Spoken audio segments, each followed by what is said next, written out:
Hello प्यारे साथियों, कैसे हैं आप सभी। आशा करता हूँ आप सभी लोग बेहतरीन होंगे, शानदार होंगे, ज़बरदस्त होंगे।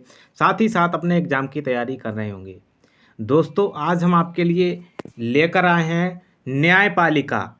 ठीक है, न्यायपालिका जहाँ आप न्याय मांगने जाते हैं, उसे यानी कि सर्वोच्च न्यायालय और उच्च न्यायालय और जिला न्यायालय। ठीक है, इससे संबंधित हमारे 15 क्वेश्चन होंगे जो कि आज हम इस वीडियो में कवर करने वाले हैं। तो चलिए देर ना करते हुए उन प्रश्नों को जल्दी से देख लेते हैं। इसी बीच पहला क्वेश्चन स्क्रीन पर रहा। पहला क्वेश्चन है, संविधान की रक्षा का उत्तरदायित्व किसका है। जो संविधान है, ठीक है, उसकी जो रक्षा करने का उत्तरदायित्व है वो किसका है, ये बताना है।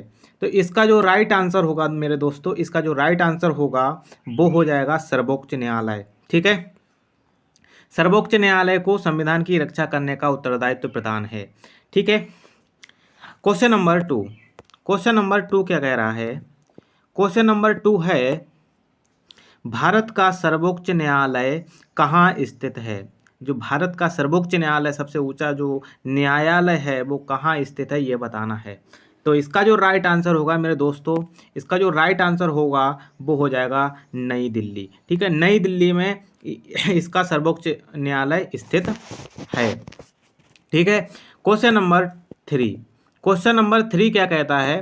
क्वेश्चन नंबर 3 कह रहा है कि सर्वोच्च न्यायालय को कौन सा क्षेत्राधिकार प्राप्त है। जो हमारा सर्वोच्च न्यायालय है उसको कौन सा क्षेत्राधिकार प्राप्त है, ये बताना है। तो इसका जो राइट आंसर होगा मेरे दोस्तों, इसका जो राइट आंसर होगा वो हो जाएगा उपर्युक्त सभी। अर्थात प्रारंभिक क्षेत्राधिकार भी प्राप्त है, अपीलीय क्षेत्राधिकार भी प्राप्त है और सलाहकारी क्षेत्राधिकार भी प्राप्त है। ठीक है, अब बढ़ते हैं क्वेश्चन नंबर 4। क्वेश्चन नंबर 4 क्या कहता है। क्वेश्चन नंबर 4 कह रहा है कि उच्चतम न्यायालय के मुख्य न्यायाधीश तथा अन्य न्यायाधीशों की नियुक्ति कौन करता है। जो उच्चतम न्यायालय के जो मुख्य न्यायाधीश हैं और अन्य न्यायाधीशों की जो नियुक्ति है, वो जो चुने जाते हैं, वो कौन चुनता है, ये बताना है। तो इसका जो राइट आंसर होगा, इसका जो सही आंसर होगा वो हो जाएगा राष्ट्रपति। ठीक है, राष्ट्रपति क्या करते हैं, चुनते हैं। ठीक है, याद रखना है। नेक्स्ट क्वेश्चन, क्वेश्चन नंबर 5 क्या कह रहा है। क्वेश्चन नंबर 5 है, सर्वोच्च न्यायालय में न्यायाधीशों की संख्या और मुख्य न्यायाधीश को मिलाकर के सर्वोच्च न्यायालय में न्यायाधीशों की संख्या कितनी है, ये बताना है। तो इसमें जो राइट आंसर होगा वो होगा द। ठीक है, यानी कि 34 इसमें इसकी संख्या होती है। ठीक है, कुल मिलाकर के 34 होते हैं। क्वेश्चन नंबर 6 क्या कहता है। क्वेश्चन नंबर 6 कह रहा है कि सर्वोच्च न्यायालय के मुख्य न्यायाधीश का वेतन कितना होता है। जो हमारे सर्वोच्च न्यायालय के न्यायाधीश हैं, ठीक है, मुख्य न्यायाधीश जो हैं, वो उनका जो वेतन है वो कितना होता है, ये बताना है। तो इसका जो राइट आंसर होगा मेरे दोस्तों, इसका जो राइट आंसर होगा वो सा यानी कि 2,80,000 प्रति माह। 2,80,000 प्रति माह उनका वेतन होता है मुख्य न्यायाधीश का। ठीक है, ये बात ध्यान रखना है। क्वेश्चन नंबर 7 क्या कह रहा है। क्वेश्चन नंबर 7 कहता है कि सर्वोच्च न्यायालय के न्यायाधीशों की सेवानिवृत्ति की आयु कितनी होती है। अर्थात वो कितने वर्ष तक सेवा कर सकते हैं सर्वोच्च न्यायालय के न्यायाधीश में। ठीक है, सर्वोच्च न्यायालय के न्यायाधीश पद पर कितने वर्ष तक सेवा कर सकते हैं। तो इसका जो राइट आंसर होगा मेरे दोस्तों, इसका जो राइट आंसर होगा वो हो जाएगा 65 वर्ष तक। ठीक है, 65 वर्ष तक ये सर्वोच्च न्यायालय के न्यायाधीश के पद पर सेवानिवृत्ति यानी कि अपना योगदान, अपना समर्पण या अपना कह सकते हैं कि सेवा कर सकते हैं उसमें। ठीक है, क्वेश्चन नंबर 8 क्या कहता है कि सर्वोच्च न्यायालय के न्यायाधीशों को पद मुक्त करने का अधिकार किसे है। सर्वोच्च न्यायालय के न्यायाधीशों को पद मुक्त करने का अधिकार कैसे, पद से मुक्त, ठीक है, करने का अधिकार किसे है, ये बताना है। अब इसका जो राइट आंसर होगा वो होगा संसद को। ठीक है, संसद को पद मुक्त करने का अधिकार है। ठीक है, क्वेश्चन नंबर 9 क्या कहता है। क्वेश्चन नंबर 9 है कि सर्वोच्च न्यायालय के न्यायाधीशों को उनके कार्यकाल से पूर्व ही हटाया जा सकता है। ठीक है, कैसे हटाया जा सकता है, ये बताना है। तो इसका जो राइट आंसर होगा वो हो जाएगा सा, यानी कि महाभियोग द्वारा। ठीक है, महाभियोग द्वारा क्या कर सकते हैं, सर्वोच्च न्यायालय के न्यायाधीशों को, ठीक है, उनके कार्यकाल से पूर्व ही हटाया जा सकता है, ये बात ध्यान रखना है। ठीक है, ठीक है। क्वेश्चन नंबर 10, क्वेश्चन नंबर 10 क्या है, क्वेश्चन नंबर 10 कह रहा है उत्तर प्रदेश का उच्च न्यायालय कहाँ स्थित है। वेरी वेरी इंपॉर्टेंट होना चाहिए ये तो, क्योंकि ये बात आपको भी पता होनी चाहिए कि उत्तर प्रदेश का जो उच्च न्यायालय है, ठीक है, वो कहाँ है, ये बताना है। तो इसका जो राइट आंसर होगा मेरे दोस्तों, ये आपको भी पता होगा, हो सकता है आपको पता हो, फिलहाल इसका जो राइट आंसर होगा वो हो सकता है इलाहाबाद।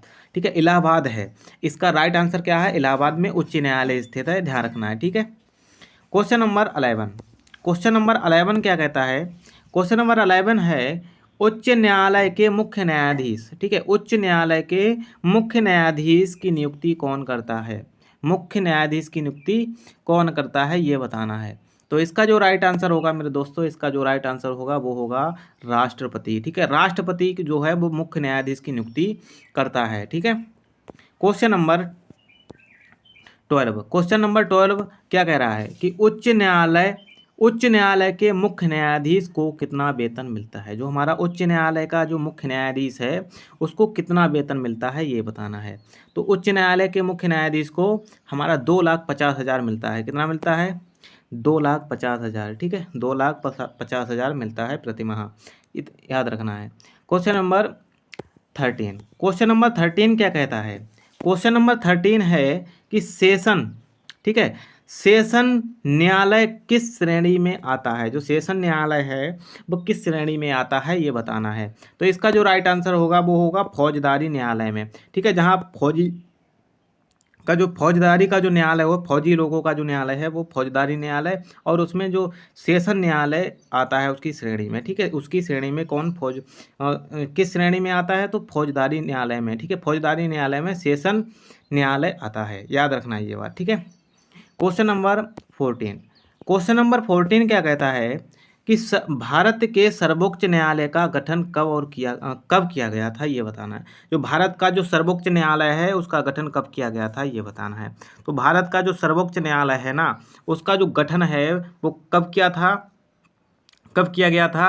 तो इसका जो राइट आंसर होगा मेरे दोस्तों, इसका जो राइट आंसर है वो हो जाएगा 26 जनवरी 1950 को। ठीक है, 26 जनवरी 1950 को भारत के सर्वोच्च न्यायालय का गठन हुआ था। ठीक है, हमारा जो संविधान लागू हुआ उसी समय इसका गठन हो गया। देखिए 26 जनवरी 1950 को लागू हुआ था, तो उसी दिन मतलब इसको भी लागू कर दिया गया, मतलब सर्वोच्च न्यायालय का गठन भी कर दिया गया था। ठीक है, क्वेश्चन नंबर 15 को अंतिम क्वेश्चन है ये हमारा, क्वेश्चन नंबर आज का अंतिम क्वेश्चन, क्वेश्चन नंबर 15 क्या कह रहा है, कानून और व्यवस्था भारत के किस संविधान भारत के संविधान की किस सूची में आते हैं, है ना, किस सूची का विषय है ये बताना है, या किस सूची में आते हैं, किस सूची का विषय है। तो इसका जो राइट आंसर होगा मेरे दोस्तों, इसका जो राइट आंसर होगा वो होगा राज्य सूची में। ठीक है, राज्य सूची में इनको रखा गया है, ये राज्य सूची का विषय है। कानून और व्यवस्था जो है वो भारत के संविधान के राज्य सूची का विषय है, याद रखना है। मिलते हैं फिर नेक्स्ट वीडियो में अगले क्वेश्चनों के साथ। आज के लिए बस इतना ही। जय हिंद, जय भारत।